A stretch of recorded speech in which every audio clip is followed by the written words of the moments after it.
Next ko lang po itong aking maganda at maberdeng herba buena. Ito po ay isang gamot kaya namin alagaan. Yan po ay, yung mga dahon po niyan ay binababad namin sa langis.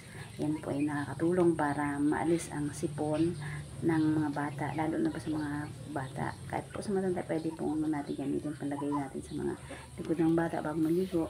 Kapag naglalagay tayo ng herba buena, pagpalakas po ng resistensya ng mga baga ng mga bata. Yan po, lalo ngayong tag-ulan, nakakaranas ng mga bata ng sipon. Yan po yung mabisang gamot na gamit namin. Siyempre, kapag nagagamot natin yung mga simpleng sipon, nakakalunas po siyempre sa kalagayan ng mga bata.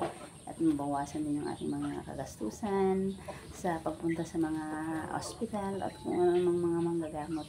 Kaya maganda na may tanim tayo ng mga herbal sa bahay kahit paano yun ang ating mga emergency na mga halaman na pwedeng makatulong. Hindi naman natin direktang iniinom yun ng basta-basta, pero yan ay pinapahid lang sa langis.